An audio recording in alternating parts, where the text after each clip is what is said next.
Hello people of YouTube, it's Deepak here, and welcome to the DCS news for the 11th of December. I hope you all enjoyed that final JF-17 video. I don't know if I mentioned in the video itself, but that is the very last one. There's no more Jeffrey. Next week, can you guess what I'm going to be doing next week? I'll give chat a moment to answer if you can guess what I'm doing next. If you've been watching the stream on a weekly basis, you should already know. Welcome to the stream, Mark S. Welcome, Stevie B. Welcome, Tog.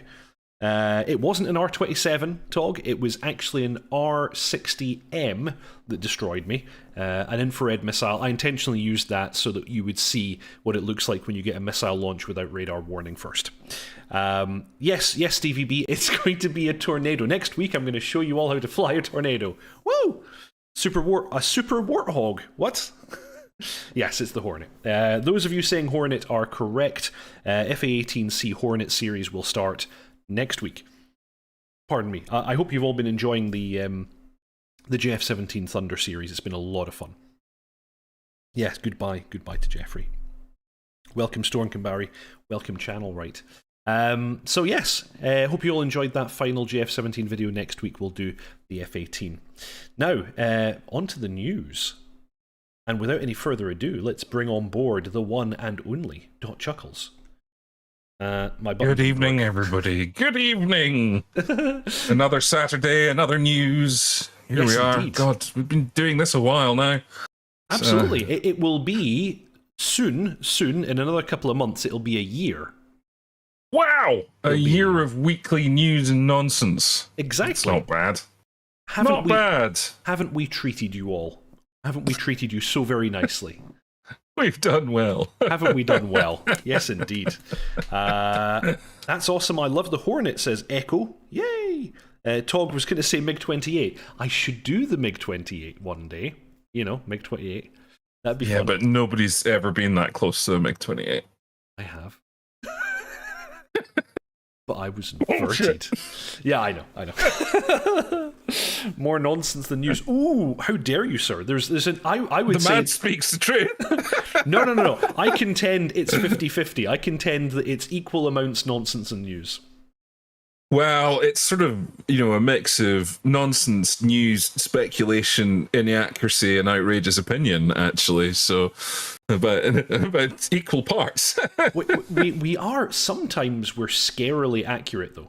I think... Yes! Sometimes we're scarily accurate. We are. Sometimes we're scarily accurate, and we predict things that then come to pass. In fact, 2 of those things we predicted are in the news tonight. So yes, indeed. We'll come to that very soon. But where's our Gripen, Heatblur? We told the world that you were making a Gripen. Where's our Gripen? Well, they're making a Eurofighter, which is basically, the Gripen is the cheap Eurofighter. So yeah, Eurofighter is Gripen plus. Yeah. Yeah, pretty much. dotChuckles can be Goose. Oh, I don't know. dotChuckles, do you prefer a Rio or a pilot position? Would I be Goose or would I be Maverick? I want to be Maverick, but I'd probably be Goose. I want to be Iceman. Yeah, man, Val Kilmer. God, he was really good. Funnily enough, I watched a 2-hour documentary about the making of Top Gun and the fact that they sort of kind of purposely separated Val Kilmer from the rest of the cast to keep that distance sort of as a real thing. And the thing is Val Kilmer is a very, very funny guy, and some of the stories that he tells about basically noising up Tom Cruise during the production by being a bit of a dick. The thing is, I've heard that it's not difficult to noise up Tom Cruise. Yeah, well, that's true. But yeah, and of course we have the sequel coming, but I don't think we'll see Val Kilmer in it. He's not a very well man, sadly. So he's been looking a lot better. Has he? That's good. Yeah, I've seen recent pictures and videos of him, and he looks a lot better. I don't know what the reality is, but he looks better. That's good to hear, because by all accounts, Val Kilmer, despite some of the characters that he's played, is apparently a very nice guy and very, very fun to be around. So we would like him to be in the world for much longer. So I totally agree. I totally agree. That's very good. Right, shall we do some news? Before we do, I have a comment from Stevie B. She's waiting for you to upgrade your Mirage 2000 videos because she's a big fan of the Mirage. Yeah, because for a while I kind of had the de facto Mirage tutorials, but Yes. that was the dangers of doing videos when something's in early access. And as that aircraft developed, it sort of became increasingly more inaccurate, to the point was, if anybody follows these videos, they're going to be absolutely screaming because they're totally wrong. So at some point in the future, I will probably go back to it. But I'll wait for I'll wait for Razbam to stop doing things to it, and then get on that. So The recent updates in the Mirage 2000 look really, really good. You know, we've now got the data link. We've now got the kind of combined modes where it shows air targets and ground mapping at the same time, and it's looking beautiful. Really, really good. yeah, it's a good module now.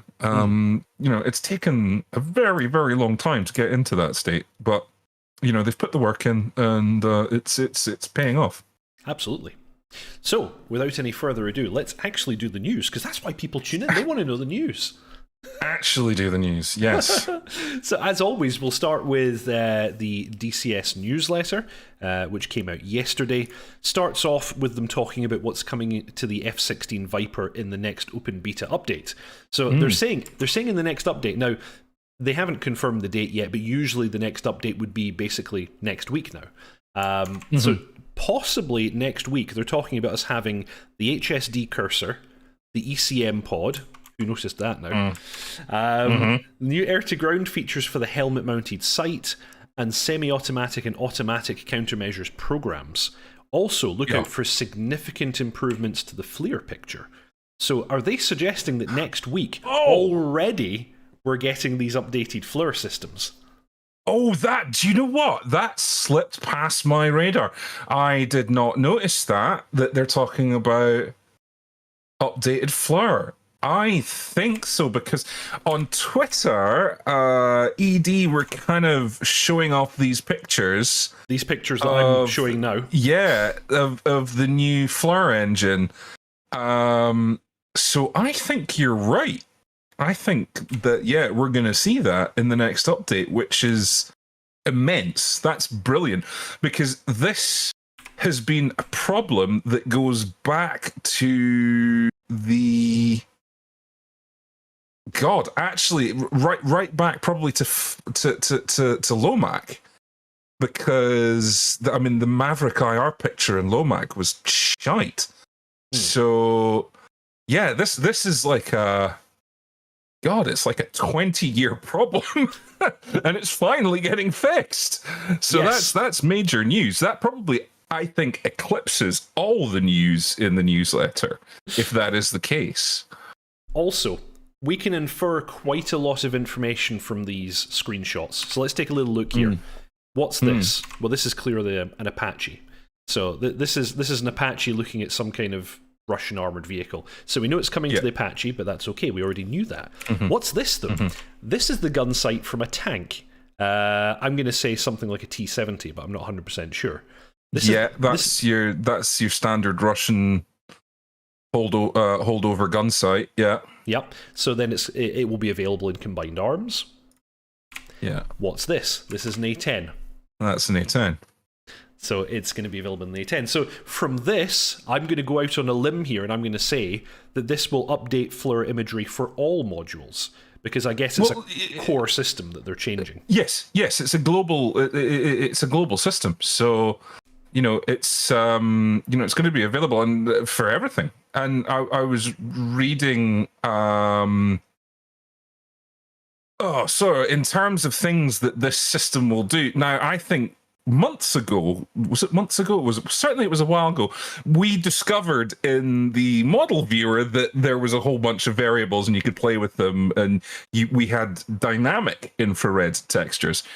But now, sort of reading from various sources, they're talking about that if the vehicle has been traveling, tires and tracks will get hot. Yes. At an appropriate rate. Things like gun barrels and discharge ports will get hot. So, you've got a much more realistic IR picture going on. Yeah. This is very big news. This is like a 20-year bugbear finally getting shown the door. And it could be coming next week. I think this entirely eclipses anything that they're talking about for the F-16, really. As a news over, we don't need to talk about anything else. This is the news. This is the news. But just like to point out, they're talking about the Ecm Pod coming in. Yet again, we were on the ball and spotted that before they announced it. Yes. So, we're doing pretty well. Absolutely. And here, in showing us the ECM, we have two images, actually. So we've got them showing the ECM pod on the aircraft. Yeah, that's nice. And I think there are two versions of the pod. No, this was for the A10, actually. I may be remembering this for the A10. Originally, when they announced the A10 Warthog 2, the most recent update to the A10, they talked about the modernized pod, both in its short and long incarnations. I'm actually getting confused. It is only the one pod I think they're simulating for the F-16, but that's fine. Right. You can see the pod on the aircraft, and they're then showing us a zoomed-in view of the actual ECM panel in the cockpit. I don't know how. I actually don't think these panels have ever been simulated in anything else. So if you look at Falcon 4 BMS and so on, you can turn the power switch on, and you can set it to transmit. But these push buttons, I don't actually know what any of these push buttons do. I'd assume it can put it into different modes. Yeah, and I'm gonna suggest that this is probably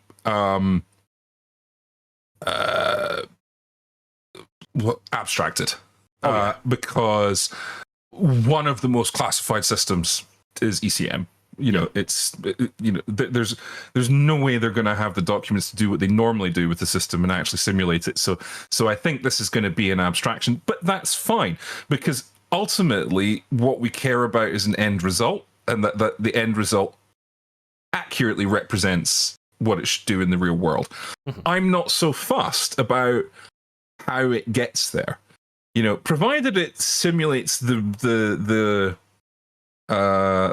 foibles and problems that you can get. Job's good, Yeah, and I think what they did with the Hornet was quite nice in that they showed the fact that your ECM in that aircraft actually interferes with your own radar, which is that was a nice bit of detail. To talk here about saying about the FLIR, so barrels on tanks and infantry rifles will show in FLIR. Definitely the barrels of tanks. I don't know about infantry. Although we did see that the infantry had a FLIR overlay. They do. And we were fiddling about in the model view. So it's entirely possible. I guess we'll have to wait it out and see. Yeah, absolutely. Fair saying we'll be talking about sensitive systems after we see the new Apache video. Yes, that's true. There are at least two things in the Apache video that Matt Wagner calls out and says, we're not simulating this because it's sensitive. Which two systems, actually? Because I'm intrigued by that, because the particular block that they're simulating, which is I think it's like a 2002 Apache, most of that is fairly declassified now, even the radar, actually. So I'm intrigued as to which systems he was referring to. The one that I just remember off the top of my head was some kind of ground unit transponder. So I guess something like the EPLS that we currently have in the A10. Right. There was some kind of ground transponder that they weren't going to simulate in the Apache. Right, okay. So, and then there was another thing, and I can't remember what it was, but maybe we'll figure that out.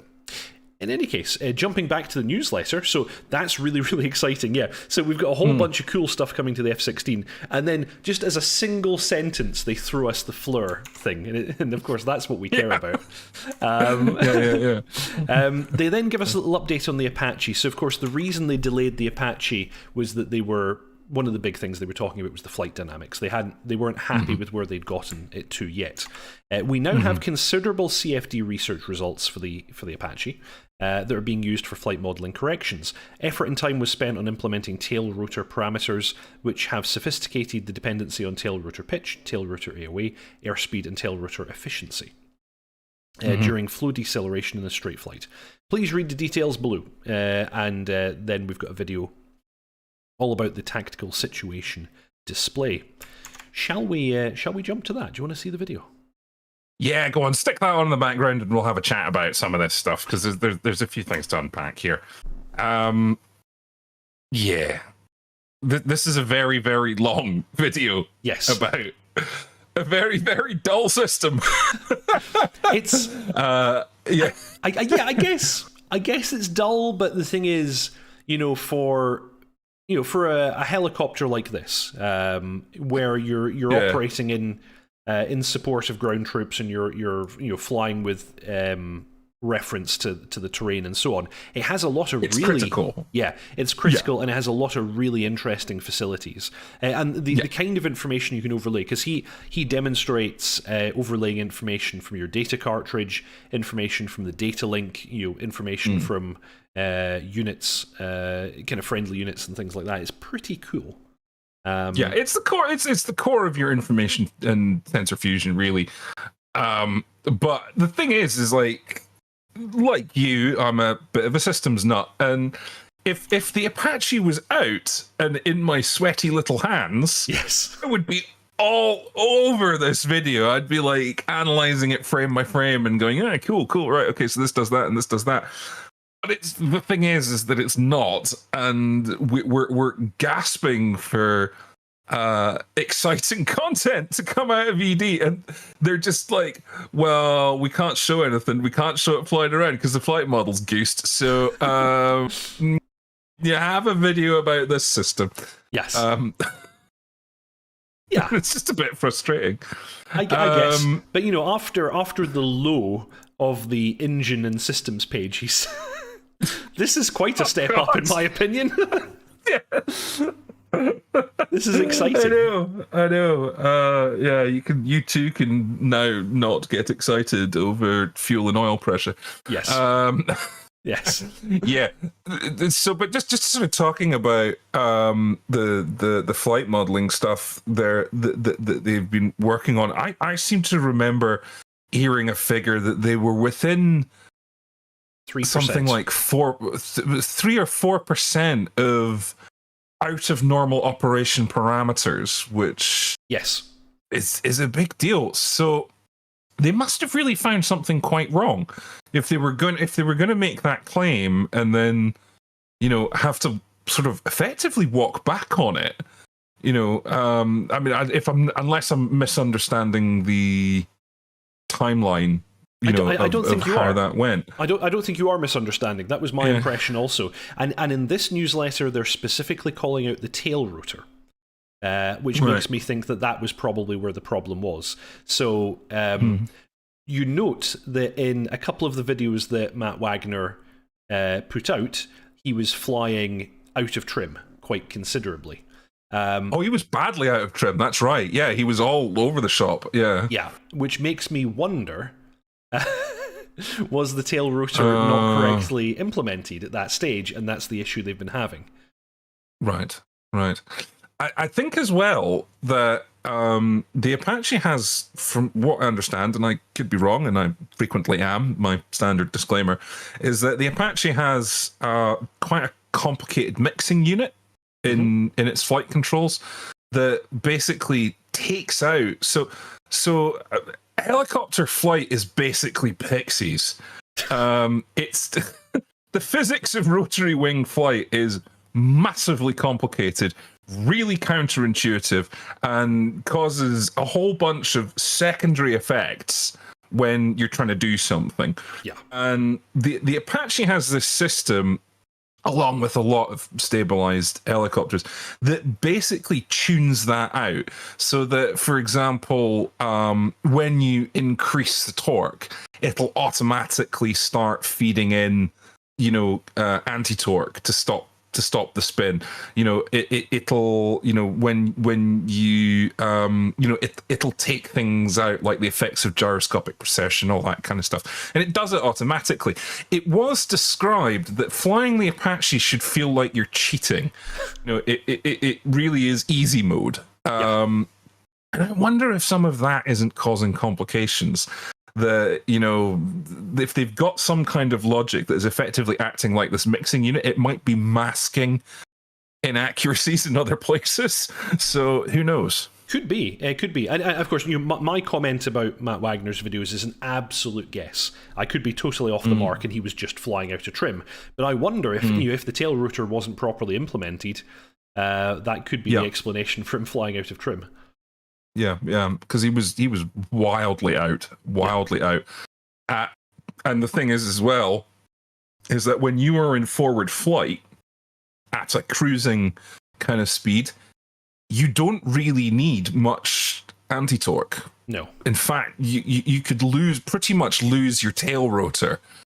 And you'd keep going, you'd be fine. You wouldn't just immediately spiral out of the air because you got lots of airflow going over the tail and that kind of keeps you going. And in fact, the procedure for loss of tail rotor is to basically go forward, keep going. Yes. And figure out to do, can you do a runway land, effectively high-speed runway landings? So that it does suggest that there was something really quite badly wrong. Possibly.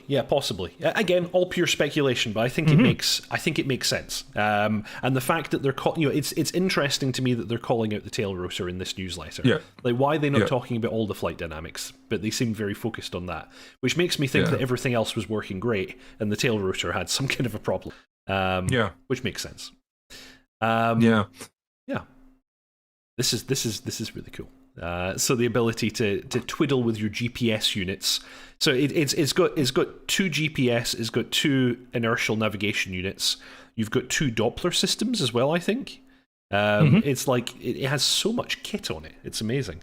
This helicopter. And I think this is the first time we've been able to really kind of get into the guts of those kinds of systems. Like, I don't think you can really do that in the other modules, that you can sort of really fiddle with things like GPS and Doppler and you can in the Hind because it's and the Mi-8 because it's totally steam powered. You can sort of flick the switch and make the system go away. But the A10 provides a lot of this kind of stuff. Like if you start diving into the CDU in the A10, there's a pile of stuff in there. It's really good. So it's present there as well. If you're looking at something like the F-18 or the Harrier, they have a push button on their EHSDs that allows you to toggle between only INS, only GPS, and blended. And that's it. That's all you get. Apart from that, you can't touch it. Interesting. Okay. Yeah. So pretty cool.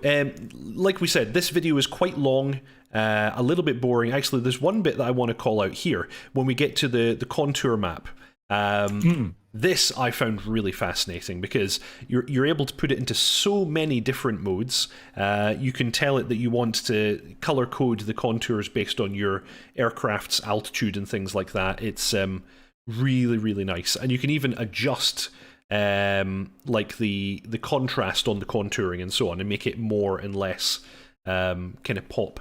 So that it's really easy to see what you're looking at.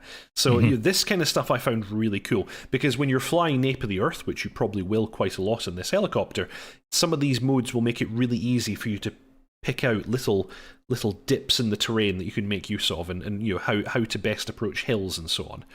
There's some really nice functionality in here, and it appears it's all already in there and working, which is nice. And I can't remember if you talked about it, mostly because I fell asleep. But I'm pretty sure you can overlay sensor data on this as well, and you can get lots of interesting stuff out of your various sensor systems being displayed here. So really getting a good situational awareness. Oh yeah, in fact, I think that's one of the next things he's about to talk about in this very video. Is you can display cursor positions from multiple different sources, and then also control which ones are displayed in your helmet-mounted sight as well, because in the helmet sight it's always displaying, I think, 2 of the systems as little dots, and you can control which ones. Right, you can select which one. I think at this point in the video I'd already hit myself in the face with my phone and fallen asleep. So you're like holding it like this, and you just drop it on your forehead. Yeah. Yes. Welcome to the stream, Yogi. Thank you very much for your support, sir. Thank you, sir. Okay, so we've probably played enough of this video. Yeah. Let's move on. You should all review it though and have a little look. It is very interesting. And then the next thing they say at the top of the newsletter is we're going to continue to improve the FLIR image after the launch. And part of the process involves updating the infrared characteristics of our ground units. So I get, that's going to be a big thing. Like I don't know how many of the ground units have these infrared maps as yet, but on the ones that they have done, it looks really, really good. and so just sort of getting down to the bottom of the newsletter, actually, this is where I'm now remembering. This is where I read the information that in the above screenshots you may notice attention has been made to the signature of tires, which increase in brightness based on distance driven over various terrain types. We're doing our best to consider the shape and size of the object's temperature reflection of external sources. Excuse me. Infrared signatures can vary significantly with changing seasons, time of day, and engine loading. The guns, cannons, and engines will also emit contrasting radiant intensities and cooling times that will also be part of the overall FLIR improvements coming soon. And I think soon, I think you're right, might be next week. Here's hoping. That'd be nice. Yeah. Because it wouldn't be long after that, of course, that the team disappears for a little while, quite rightly, to have a Christmas break. So exactly. Yeah.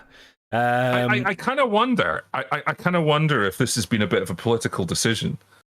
Because there's been a disappointment about the Apache not coming out in Q3/Q4.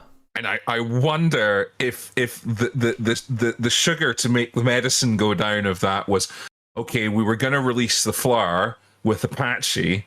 Why don't we put the new FLIR stuff out before Christmas? And that'll tamp down the fires currently breaking out in the forum. And give everybody a little sweetener to take out the year. I think that might have been the decision behind this, because I was not expecting to see this until Apache. No, in fact, all the information up until this point was that it would come with Apache. So you could be right. And if that's the case, then I thank Eagle Dynamics. It's a very nice Christmas present. Yeah. Admittedly, we're totally speculating off of one line on the bottom end of the F-16 news. So yes, who knows? If it doesn't come out next week, come and complain to myself and Chuckles directly. It's our fault. Yeah, we've jinxed it. We jinxed it. Yogi is asking, what's your opinion on timelines for the Typhoon launch? I know what I think. Long way away. Long way away. I will say Q3, Q4, 2023. Actually, that's pretty much what I thought. Yeah, I was thinking, I do not expect to hear much more about it for the next 2 years. Yeah. I think end of 2023. I think. I think we'll start to see the hype train, warm up its engine towards the end of next year. But that said, I mean, I don't know, because the sooner than the Strike Eagle, says Tog. Damn right. It depends how much development. I forget the name of the original. Oh yes. Anyway, True those Grit. guys. True Grit. It depends how much development True Grit did. I mean, the thing is I got to respect True Grit, because I think they quickly realized they'd gotten in over their heads in terms of the development, and then went to a safe pair of hands to get it developed. Because the thing, the thing is that the knowledge that is in True Grit about the aircraft is unquestioned. Oh, immense. It's like there's three Typhoon pilots in that team. So they know their onions when it comes to that aircraft, but it doesn't necessarily make them developers. So they've gone to Heatblur, who are pretty much the best, and said, "Here you go." But the thing is, it depends how much systems modeling had gotten done, and so I don't know. But I think probably end of 2 years from now. That's when I think we'll see it. Yes.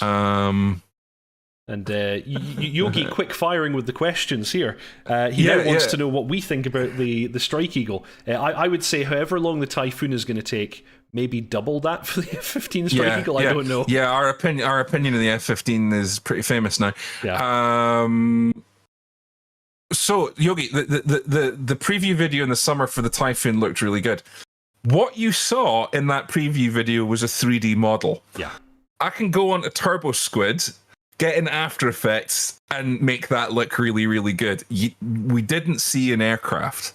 Yeah. Like, we saw some effectively some animatics. You know, I don't think you can infer much from that video. Great video, looks really good, got everybody totally hyped, but I don't think we can infer much.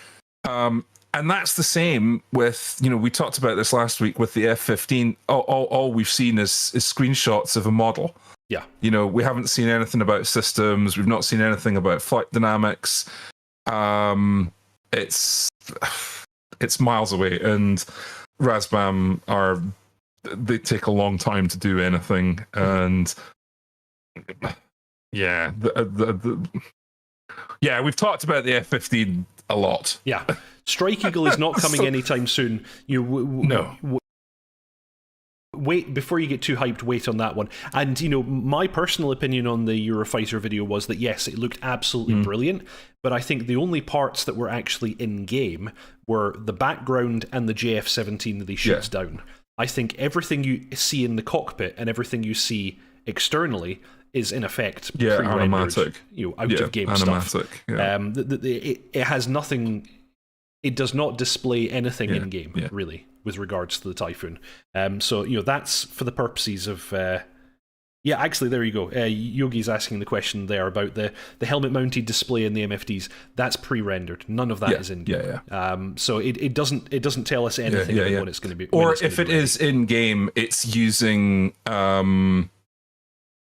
Things that kind of system, MFDs, you can program anything into an MFD and sort of animate that and make it. You can mock it up really quickly. I think that video was designed to show us what we will have.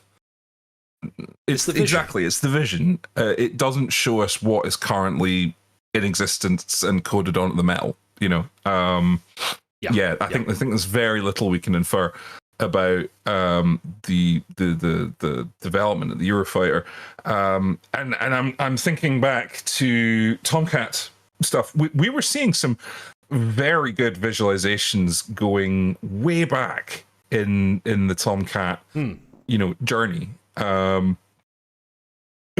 So yeah, I still think it's going to be a couple of years. Yeah. Okay.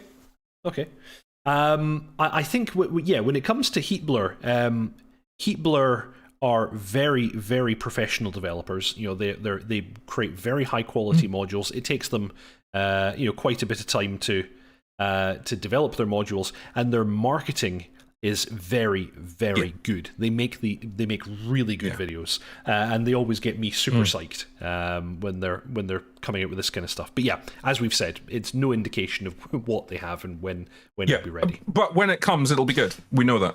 You know, it's they've it's like guaranteed. Yeah. Cool. Okay, moving on. If we take a look at the F-16 Viper, the new features, this is really just reiterating what they said above. You know, we're getting the new HSD cursor, air-to-ground features in the helmet, semi-automatic and automatic countermeasures programs, and keep your eyes peeled for the updated FLIR picture. And then in the Apache, they're talking about the flight dynamics in more detail here. They're talking about all the different parameters resulting from payload, fuel quantity, etc., etc. Just wonder if there's anything really worth calling out here. Not particularly. Just they're going into a lot of trouble to give us a really, really good flight model. And chat, Tog and Mark are reporting some desync. Maybe try refreshing. I don't think there's any. There's nothing on my end that can create that, so it could be good old YouTube servers playing. Yeah, I think that's the YouTube server need to feed the hamster a bit. Yes, exactly. That's the way. Yes, indeed. Cool. Anyway, moving on. We also have a video this week, again from Mr. Wagner, all about countermeasures update. This really just goes into a bit more detail about what was already mentioned in the newsletter, where we're going to have semi-automatic and fully automatic programs, making use of Bitching Betty's prompts for counter, and all that kind of stuff. Because that's always been in the sim, but of course it didn't have any application until we have semi-auto. Yogi asking if I'm going to be editing, I assume he means updating, my tutorials in the F-16. Yes, indeed. That was always the danger. Like when I released those tutorials, I knew. Well, first, it was Chat's choice. I gave Chat the decision about what the next one was going to be. And I told Chat, you know what's going to happen. You know what's going to happen. I'm going to have to re-record all of these, and lo and behold, I will soon have to start re-recording some of them. But hey, it's what you guys wanted, and I'm here for you. Yes. So yeah, here he talks about semi-automatic and automatic modes. He also talks about the slap switch. I don't know if the slap switch was already working in game or not. I hope so. I thought it was. Yeah, probably. Yeah, it was. So yeah. the cool thing, the F-16 is somewhat unique in this regard, in that you can activate your selected program. Slap switch always gives you program, I'm going to say 5, but I'm probably wrong. It gives you a certain program. And then also pushing right on your CMS always gives you the last program. So you in effect always have 3 programs selected at any given moment, which is really cool. Yogi, TGP, I already have a tutorial on that, so look at the channel. So yeah, this is really cool.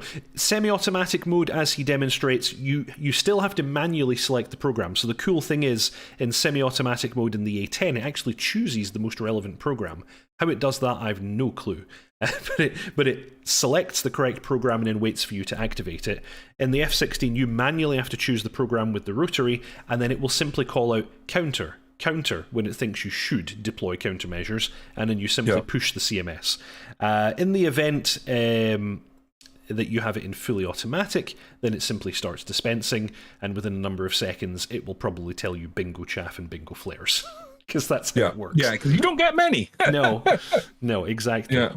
I'm remembering a terrifying video that is out there in YouTube land of an F-16 pilot having 6 surface-to-air missiles targeted at him over, I think it was over Baghdad. It was. And he was having a hard time. And it was kind of like, might not survive this, and you can hear it. You can absolutely hear that he pretty much thinks he's not surviving this, and yeah, I think it was... Interesting note about that video. It's a really, really good one. F-16 in Iraq over Baghdad. He didn't dispense any countermeasures. Did you know that? No, was he just... He was just notching and beaming? Yep. He defeated all of those missiles purely aerodynamically, or however you want to describe it, but not for a lack of trying. He was hitting his CMS. Nothing dispensed off the aircraft because because a member of ground crew left a safety pin in. Oh my god. And of course he's realizing he's not dispensing and he's probably going to die. That's horrific. I didn't know that. That makes that video absolutely more horrific. Yes. Oh my god. I'm just going to answer a couple of questions from chat that have come up, because one of them's kind of something that I know a little bit about. Channel Right is asking, do you think a proper IADS will be built into DCS or Mission Editor? I don't think so. But right now, if you go and have a look at Moose, the Mission Object Orientated Scripting Engine, which is the scripting system that we use in all our missions in the VAF, there is an excellent IADS module in that, which basically makes air defense deadly. Absolutely deadly. And it simulates response time from HQ and search radars, and it handles all the turning on and switching off of local radars and things like that. It's very, very good. And if you put that IADS module into your missions, you will make people cry. Because they'll be flying along going, I'm absolutely fine. And then suddenly, SA-10 pops up on their EWR and blats them out of the sky. I think that's kind of what happened again in this video that we're referencing, because I think it's something like an SA2 site went live when he was over it. Which is not nice. Yeah. IADs are nasty. The second one, the second question, Yogi asks, what surprise aircraft do you think Eagle Dynamics may show at the end of their end of year video this year? Again, we've talked about this before. There won't be. I don't think there's going to be a surprise module at all. Next year, we are predicting that ED will be focusing entirely on the core sim and won't be developing any modules. That is our prediction for next year. Yes. It's all going to be about the core, because the core of DCS has been neglected for a very, very long time. They've taken a ton of flack about this by some very influential people. And we have seen them starting to respond to it. The clouds, infrareds, the FLIR, and clouds, and FLIR, and things like that being big stuff. Being implemented. So I think that there won't be a tease. Tog saying, or simple modules like World War II modules. We might see a World War II aircraft get teased, and we'll all go, yeah, whatevs. Yes. Why doesn't ED buy the Liberation Campaign and incorporate it into the game? Because they're already working on their own dynamic engine, that's why. Correct. Yeah. Actually, another Mangash. I wonder if the tape will be implemented. So he's talking about the DTC. Right. Eagle have already spoken about this. They are working on it, and they're also going to be adding that functionality to the SDK so that other module makers can make use of it. Razbam have commented that the Harrier will be getting DTC just as soon as Eagle add it to the SDK. So you then will have the ability. I don't exactly know how it's going to work, but if I had to visualize how I think it's going to work, you're going to be able to create little files that will effectively be DTCs. The nice thing about this is you can then create those DTCs, and then if you join a multiplayer server, you can load a pre-created DTC into your aircraft. So particularly useful for multiplayer. Razbam have also talked about the possibility of integrating with Combat Flight. They've said that they're looking to talk to Combat Flight about the ability to create DTC cartridges for the Harrier in Combat Flight. I think that would be really good, because Combat Flight is an excellent piece of mission planning software. Yeah, which we're starting to leverage now. Am I right thinking that the Vigan sort of implements it? It does. Or implements their version of it, Exactly. The thing is, in the case, in the case of the Vigan, the DTC is like a kilobyte in size or something like that. It's absolutely minuscule. But yes, there is the ability to create DTCs for the Vigan and to load them in game. So they have their own system. I think the Vigan. I know it was the case on the Tornado. It was actually like a compact cassette. It was like a C60 compact cassette audio tape. And you could listen to the raw information getting loaded like a Specky, like your old Spectrum or Commodore 64. And I have it on some authority that in the Tornado, the navigator used to basically stick their, kind of greatest hits tape in there and pipe it through and listen to tunes whilst they were bombing about the European theatre, Well, I don't know if it's related to this, but of course in the F-14, which doesn't have a DTC, I don't think, but in the F-14 module by Heatblur, you can listen to a simulated tape player which is connected to the intercom. So that's kind of cool. And in the JF-17, it has an integrated MP3 player. Whether or not that's realistic, I don't know. I don't know if the real aircraft has an MP3 player. No, it was, but I'm sure. Yeah, I'm sure in Tornadoes they used it as a sort of hacked sound system. Yes. Stick some Ozzy Osbourne on whilst you're going along. Yogi also asking us what aircraft come free with DCS. Currently 2 aircraft, Su-27T, and also the training version of the... Yeah, TF-51. T-51, TF-51, yeah. Exactly. So there's that. Do you have your own training server? Yes, the Virtual Air Force has its own training server. Check the Discord link below if you're interested in joining the Virtual Air Force. I wonder if auto landing for the F-18 will be added soon. I think it was one of the last systems to add, asks Channel Right. You are correct, sir. It's the final item remaining before F-18 can leave early access status, and it should be dropping soon, trademark. Yeah, they've talked about this, and I think it's pretty much there. I think they're just working on a little bit. So it's come up a couple of times in sort of social posts that they've made. So I don't think we're going to wait very long for the F-18 coming out of early access. If I was going to put a date on it, I actually reckon we might see that this year, like before the end of the year. Okay. I think it might be like probably the last patch of the year might be the F-18. Excuse me, sorry. That would be cool. That would be cool if they managed to get that in. What's your prediction of the next modern jet aircraft launch in DCS? I'm not even going to speculate. I think there's too much already going on there.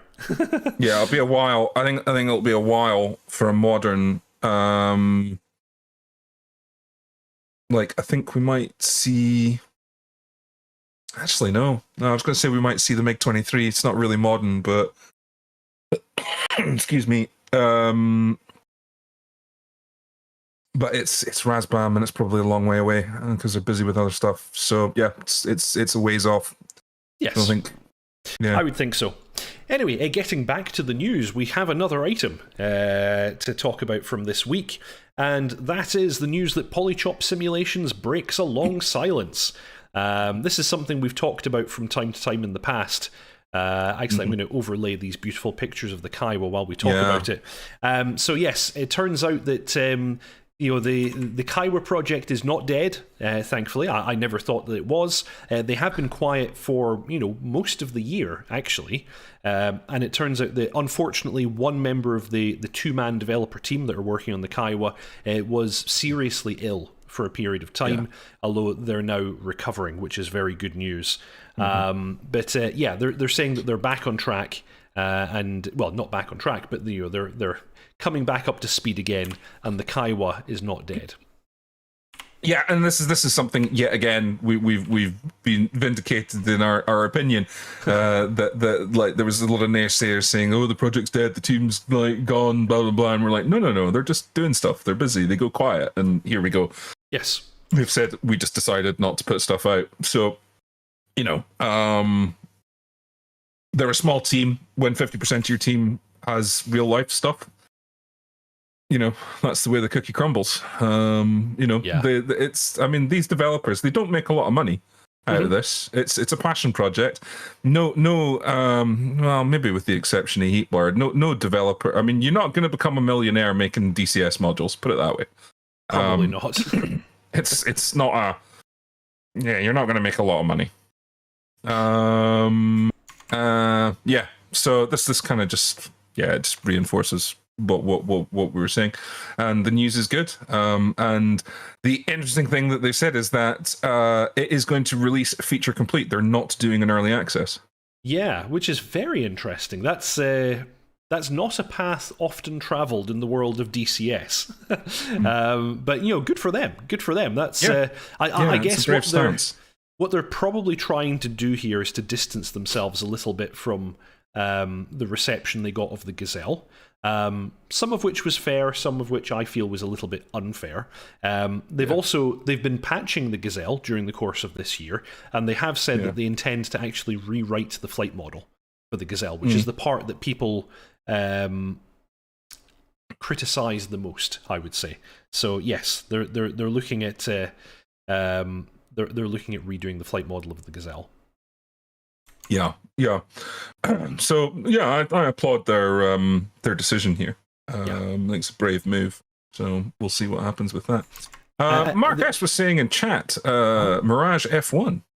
And he's I right, reckon of he course. might be. I reckon he might be right. Yeah, Mirage F1 will be the next. Well, we say it's modern. It's modern-ish. Cold War. Cold War. Yeah. I reckon he's right with that. Yeah. He's probably right with that.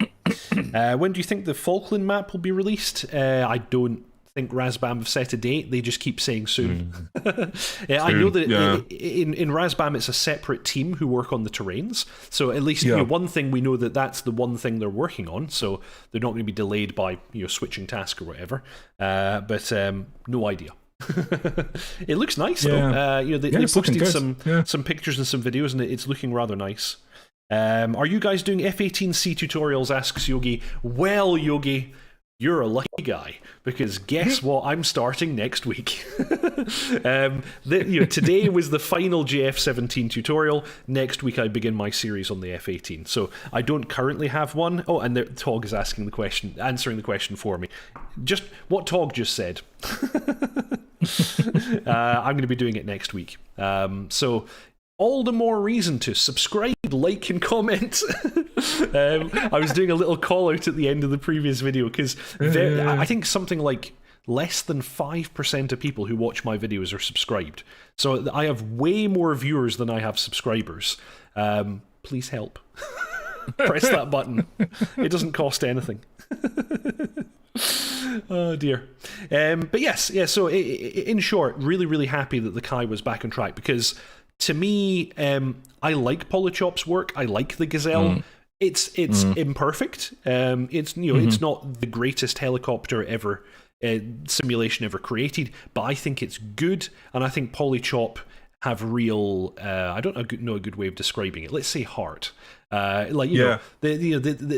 care about this stuff.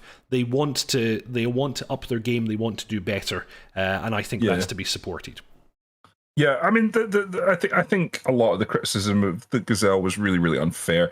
I think there was a lot of people who expected it to fly a certain way, like a Huey. And it doesn't. Like a Huey, and it doesn't. The Gazelle weighs nothing. You could pick it up and put it in your pocket. It's also entirely stability augmented. It's never really off autopilot. Yeah, and you can turn it off, and then it flies like a British Gazelle, because the British Gazelle didn't have the stability augmentation. So when you flick that system off, you're basically flying a British Gazelle. And the Gazelle is twitchy as hell.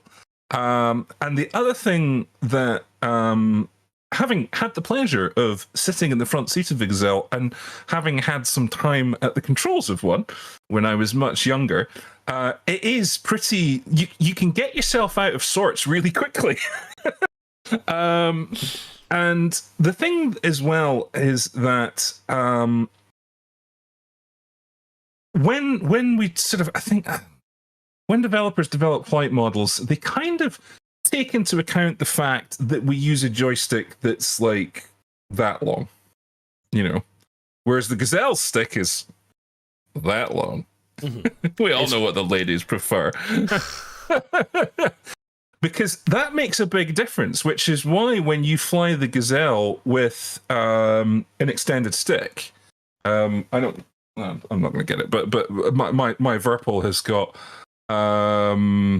is got like a full length extension on it. It gets a hell of a lot more realistic. And if you dig into the manual in the Gazelle, it says these are the recommended saturation and curve settings. And that's the first time that a module, as far as I can remember, said these are the settings you need to plug in. And that, I think, was to take into account the fact that the Gazelle is really, really twitchy. And if you've got a short stick, you've got no accuracy. You've got no accuracy around the center zone. Yeah. Because when you fly the Gazelle with the stick extension, it's like, yeah, this is how it should fly. And I think that was part of the problem. So you basically, if you have a short stick, you need to stand closer to the urinal, because your accuracy is not going to be good enough. Yeah, pretty much. Sorry. Anyway.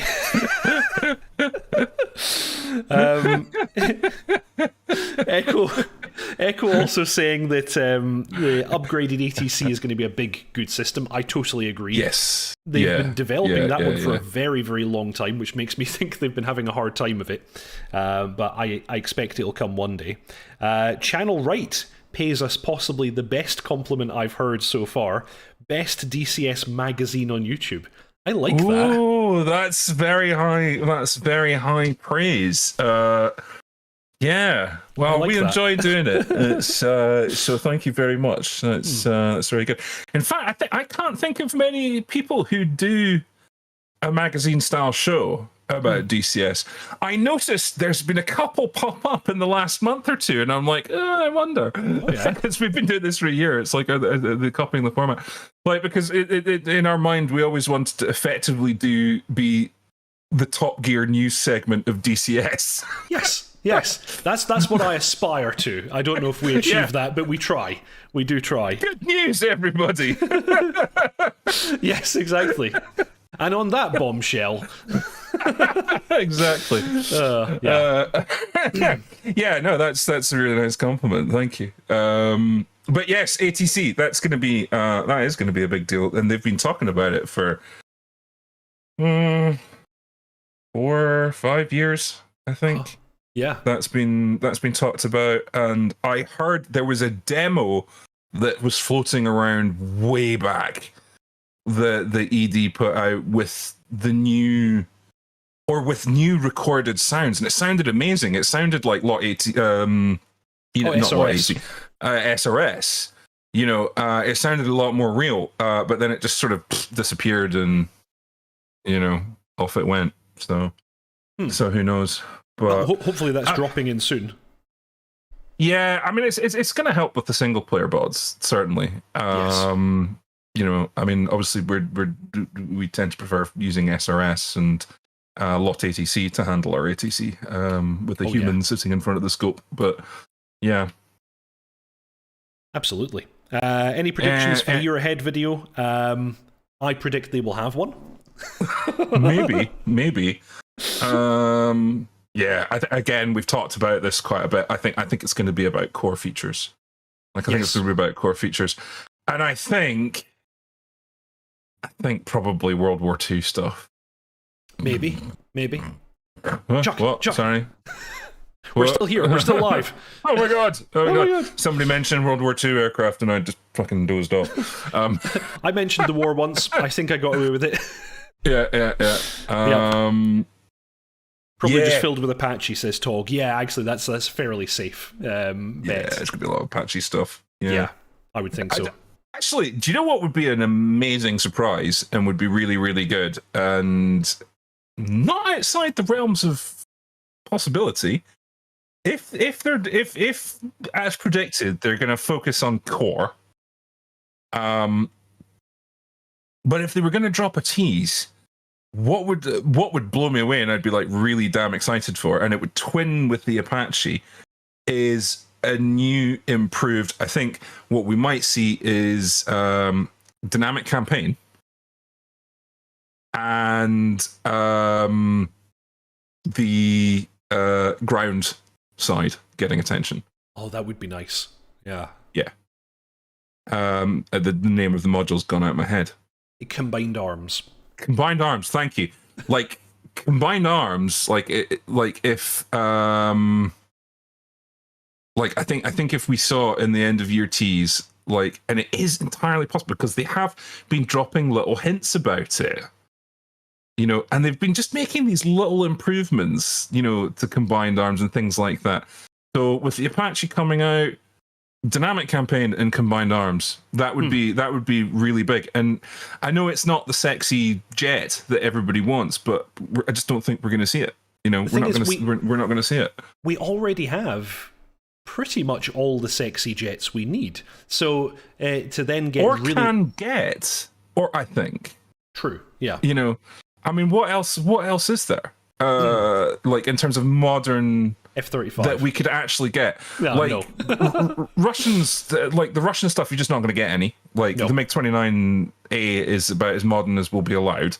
And on the Western side, No Rafale. F-22, no F-35. None of that shit's happening. Even Rafale, I would be very surprised if we could get that. I'm actually very surprised that we're getting the Typhoon, to be fair. Yeah. I wouldn't have thought we could get the Typhoon. But it is like a Block 1 Typhoon, which is like coming up on 20-odd years old now. Yeah, true. Gripen? Gripen, I think we could pretty much see a Gripen, and that's about it. Yeah.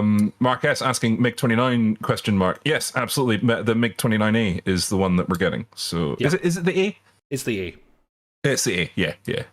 So yeah, it's the A. It's the A. So we're getting basically the very first ever serialized production version of the MiG-29. And it's a very different beast from the Super Fulcrum. It's a very simple aircraft. But even so, I'm psyched. If we get a full fidelity MiG-29A, I will buy that for sure. Absolutely. Tog is asking Ukraine map question mark. Nope. Don't you mean southwestern Russia? Nope, it's not happening. They've absolutely categorically stated it's not happening because they keep getting asked about the Crimean Peninsula coming back in, and they just went no. Yeah. And it was like, it wasn't written as, but it might as well have been written in caps ! Yeah, which is a shame because I'm sure many of us have got fond memories of flying over Crimea, but apparently it's not going to happen. I think currently it's probably not politic, Yeah, no. There's a reason why Eagle Dynamics moved its head office out of Russia. Yes, yeah, exactly. It's to Switzerland. Too much hassle. Too much hassle. Yeah. So it's not happening. Super Hornet twin seat would be awesome. Yeah, we're not getting a Super Hornet. No, it's not gonna happen. Yeah, I wouldn't think so.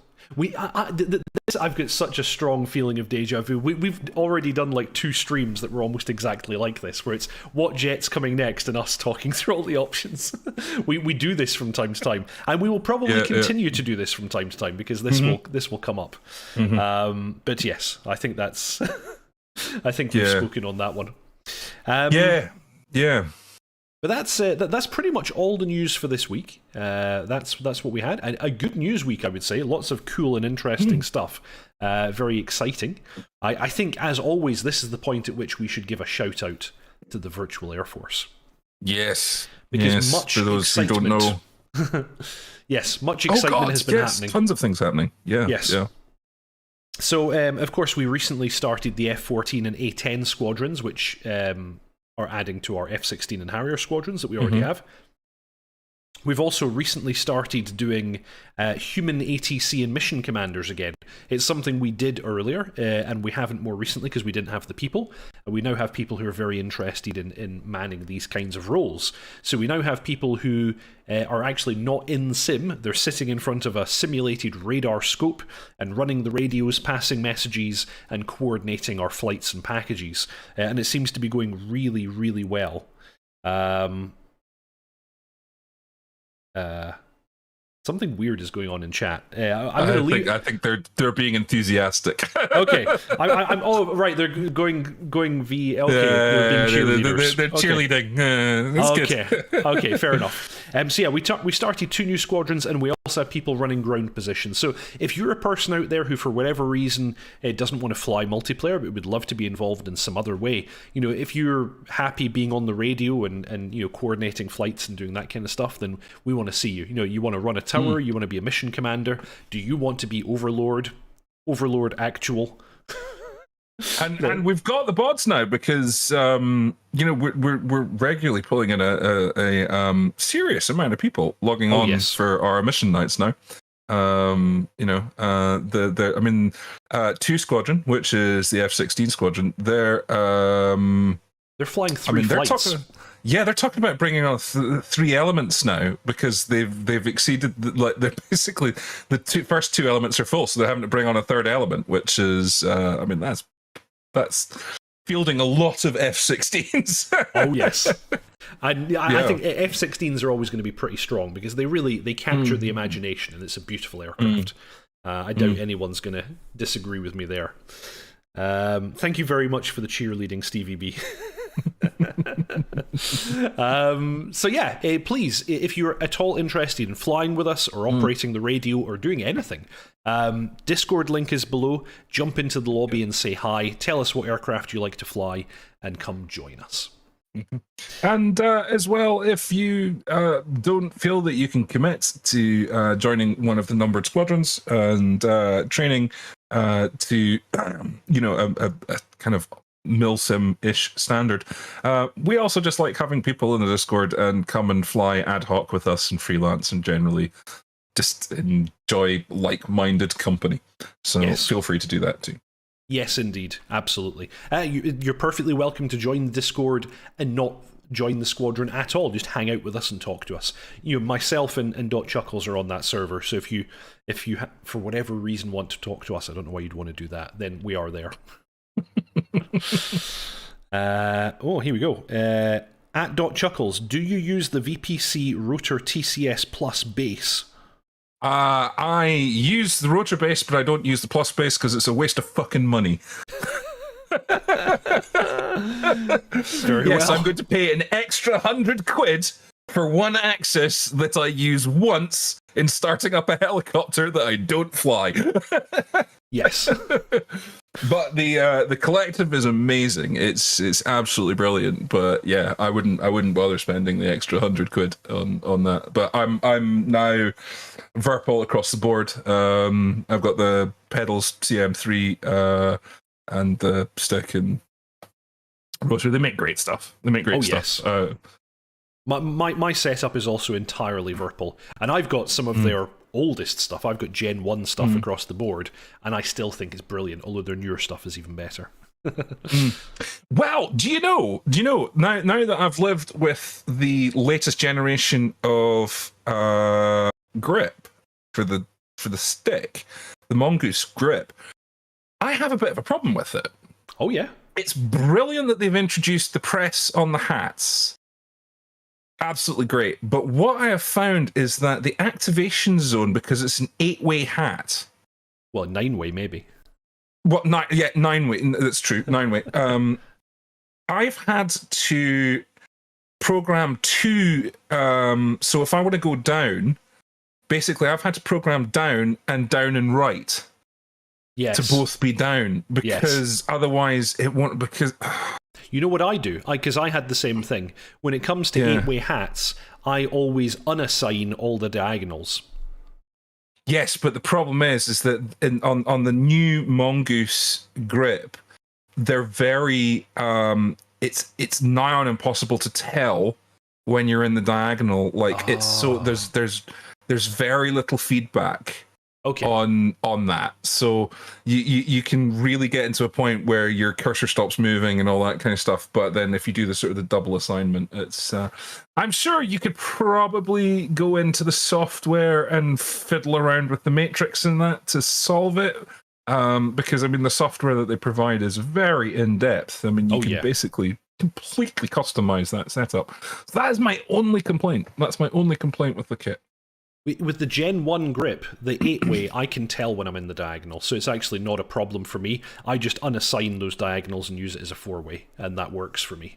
But in the past, by default, it always sets up the 8-way as a view switch.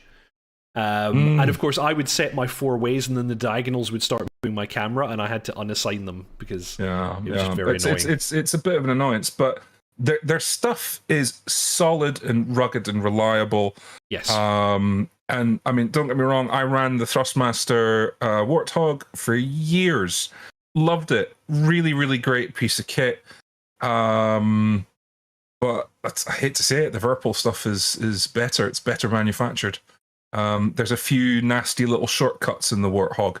And everybody goes, "Ooh, but it's made of metal and it feels really real." And it's like, yeah, it's because they shoved a bunch of lead in the base. And actually take it apart and go and look at what it's built out of inside, and it's come out of a cornflakes packet. The gimbal is trash.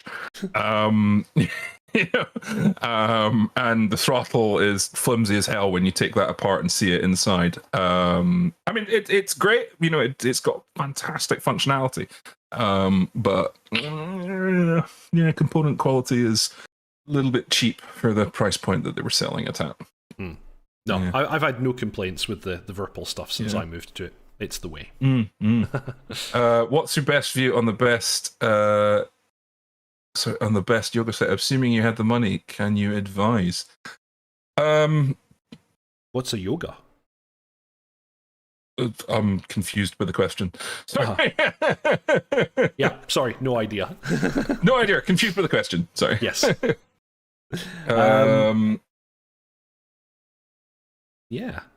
Well, maybe that's it. We've kind of run a little bit over time, but that's okay. We had a lot to talk about, and a lot of new people joined us. So thank you very much for coming and watching stream. It's and chat. It's been really, really nice, and all this engagement has been very, very good. I always want to encourage people who are watching the stream.